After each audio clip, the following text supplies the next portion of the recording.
चलो साथियों, आप वो टीचिंग मास्टर के साथ और आज शुरू करते हैं एक्सरसाइज 3.1। 2 ही चल रही थी, इसमें क्वेश्चन बचे हुए हैं। ये सरकारी बुक है, मैं पहले बता चुका हूँ। इसी के सारे पार्ट्स आपको मिलेंगे, जो एनसीईआरटी की सरकारी बुक है, ठीक है ना। तो इसमें एक्सरसाइज 3.2, एक्सरसाइज 3.2, ये कुछ बच्चे कंफ्यूज हैं। प्रश्न नंबर 1 का और थर्ड पार्ट है। देखिए इसमें क्या है, इसका है 3x minus y equal to 3, 3x minus y equal to 3। देखो इसमें ये प्रतिस्थापन विधि से कर रहा है, तो इसे क्या करते हैं, आपको इधर x रखनी है, y रखनी है। बताइए क्या रखना है, या फिर इसे रख सकते हैं कि 3x इक्वल टू 3 माइनस के वाई उधर जाएंगे तो प्लस के वाई, या x equal to 3 plus y, और ये 3 का यहाँ पे क्या है गुणा, तो दूसरी तरफ जाने पर क्या हो जाएगा, भाग हो जाएगा। इसी को नंबर समीकरण नंबर मान लीजिए फर्स्ट, ठीक है। इसमें तथा x माइनस वाई बराबर 4 समीकरण, ये समीकरण सेकंड मान लीजिए जी सर। x माइनस वाई बराबर 4 कौन सा है समीकरण सेकंड? अरे ये दूसरा है। नहीं, ये नहीं है, वो फर्स्ट देख लिया मैंने। ये है इसमें 9x माइनस 3y बराबर 9, 9x माइनस 3y बराबर 9, और वो था 3x माइनस वाई बराबर 3। तो ये समीकरण मान लीजिए सेकंड। यहाँ पे क्या लिखेंगे, समीकरण फर्स्ट से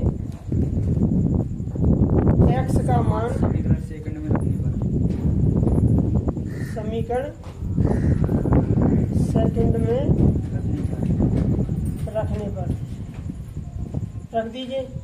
तो x समीकरण फर्स्ट से x का मान, तो फर्स्ट से x का मान जी और सेकंड में रखना है, यानी 9। तो x की जगह पे क्या आ जाएगा, ब्रैकेट लगा दीजिए, मल्टीप्लाई कर लीजिए। Bracket 3 plus y upon 3 plus y upon 3, 9 हो गया। मल्टीप्लाई लगा के x की वैल्यू हो गई माइनस 3 वाई इक्वल टू 9। अब देखो ये गुणा में, ये बट्टे में, भाग में 3 है, तो इस 3 से 9 3 बार कट जाएगा, यानी 3 और ब्रैकेट में आएगा 3 प्लस वाई माइनस 3 वाई बराबर 9। यहाँ तक पूछिए कुछ भी कंफ्यूजन हो तो, यानी ये समीकरण मान रखना है। इधर देखो 9 की जगह पे 9 आ गया, या x की वैल्यू रख रहे हैं, इस वाले x की, तो x की जगह पे ये इतनी सारी वैल्यू आ गई। समीकरण फर्स्ट से x का मान माइनस माइनस 3 वाई बराबर 9, ठीक है। अब जब 3 से 3 कट गया तो ये दो संख्या, इसलिए ब्रैकेट लगाना पड़ेगा। तो 3 का 3 में गुणा करेंगे, 3 गुणा 3 प्लस 3 गुणा वाई माइनस के 3 वाई बराबर 9। तो 3 तरह का हो गए 9, और ये 3 वाई माइनस के 3 वाई बराबर 9। इसीलिए पूछ रहा है, माइनस प्लस कैंसिल कर दे, मैं कैंसिल तो कर दें। 3 3 9 हो गए, 3 वाई ये हो गया, 3 वाई वो पहले से, तो ये सब कट गए, तो ये 9 बराबर 9 हो गया। ये वैल्यू कहाँ आई इसकी, वाई बराबर सर 0 आएगा हमारे, वाई बराबर 0। भाई 0 कैसे निकाला इसका, ना सर जी ना लिख रहे हो। देखिए इसमें ये इक्वेशन को सॉल्व किया तो 9 बराबर 9 निकल के आया, मतलब कोई वैल्यू क्लियर नहीं हुई। तो आप इसमें ये कीजिए, देखो इसमें क्या समस्या आ रही है कि हम इसे यहाँ पे देखिए, जैसे कि दो समीकरण थे यहाँ पे, थोड़ा इसे ऐसे अलग से हल करते हैं। 3x minus y equal to 3, ये समीकरण फर्स्ट यहाँ मान लीजिए, तथा दूसरा समीकरण क्या है, 9x माइनस 3y बराबर 9। इसमें से 3 कॉमन ले लो तो ये जाएगा 3x माइनस वाई बराबर 9, 3x माइनस वाई बराबर 9। ये 3 का यहाँ गुणा है तो क्या लग जाएगा, भाग, तो 3x माइनस वाई बराबर 3। ये हो गया समीकरण सेकंड। अब तुम देख रहे होंगे समीकरण फर्स्ट और समीकरण सेकंड क्या है, सेम है। जब समीकरण सेम हो जाएंगे तो सेम समीकरण का क्या है, सेम समीकरण का मतलब है कि जो इनके जो हल निकलेंगे, जैसे कि जो रेखा बनाई है तो एक रेखा दूसरी रेखा के ऊपर आ जाएगी, यानी अपरिमित रूप से अनेकल हो जाएंगे। अपरिमित रूप से अनेकल होंगे तो कोई भी मान के अपना मतलब वैल्यू निकाल सकते हैं। तो कहने का मतलब है समीकरण फर्स्ट तथा सेकंड से, समीकरण फर्स्ट तथा सेकंड में। अब देखो समीकरण फर्स्ट तथा सेकंड में क्या हो जाएगा, a1 बराबर 3, a2 बराबर भी 3, इसमें भी 3, इसमें भी 3।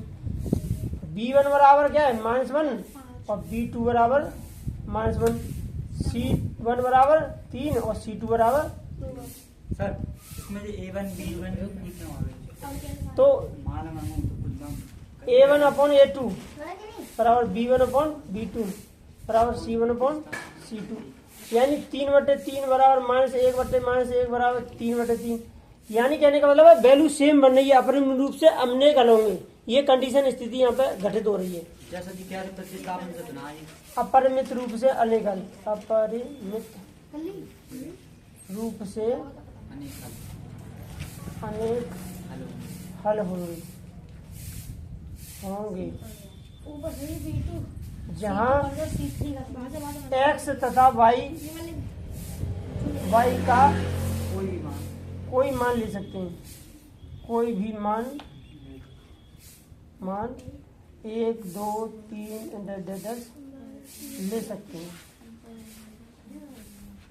कहने का मतलब दोनों समीकरण सेम है का मतलब जब अगर रेखीय रूप में बनाए तो एक दूसरे के ऊपर आएगी तो समान रूप में उसका कम वैल्यू का निकलेगी। मतलब जब ऐसा जिस समीकरण चेंज ना कर सकता ऐसे गुणा करेगा नहीं, ये कायदा है प्रश्न पत्र का। अगर पेपर में सवाल गलत भी दिया है और आपने उसे हल कर दिया है तो उसका नंबर मिलेगा। आप उसे गलत मत समझो, आप तो उसे सही समझ के करो। सवाल गलत नहीं होता है, आपको तो जो दिया हुआ है उसी की कैलकुलेशन को आगे बढ़ाओ। आप सवाल को गलत मत कहो। प्रतिस्थापन से हो गए ये प्रतिस्थापन से नहीं है, पर हमें ये पता चल गया कि ये सेम है। तो सेम है तो फिर क्या है ये, इसीलिए इसको प्रयोग किया है। ये अपने रूप से अनेक हल है, इसका कोई फिक्स वैल्यू नहीं है। जैसे कि एबीसीडी होती है, एबीसीडी क्या होता है, चर और चर होता है। तो एबीसीडी क्या है, चर, और चर का कोई आंकिक मान हमें हल करने के बाद ही पता चलता है। तो हल करने के बाद जो पता चल रहा है वो फिक्स वैल्यू निकल के नहीं आ रही। अब मान के चलो ये 9 बराबर 9 है, अब मान चलो यहाँ पे 9 को रखते हैं तो 9, अब ये 9 किस में आएगा ये भी फिक्स नहीं है। अब 9 एक्स का लिया है कि वाई का लिया है। कुल मिला के कहने का मतलब है इसमें 1 2 3 मान के अलग अलग वैल्यू रख के करेंगे तो अलग अलग, पहले एक्स का मान लीजिए वाई की निकल आएगी, फिर वाई का मान लीजिए एक्स की निकल आएगी। इस तरीके से होगा, मतलब फिक्स वैल्यू नहीं है। इसके अपरिमित रूप से अनेक हल होंगे। जब दोनों इक्वेशन सेम आ जाए तो ये दिखाना है। तो फिर जब दोनों सेम है तो कुछ तो इसका कैलकुलेशन होगा, उसका क्या है कि ये अपरिमित रूप से अनेक हल है, इसीलिए इसको प्रयोग किया गया है। समझ आ गया? ठीक है, बस यही सब करना है इसमें।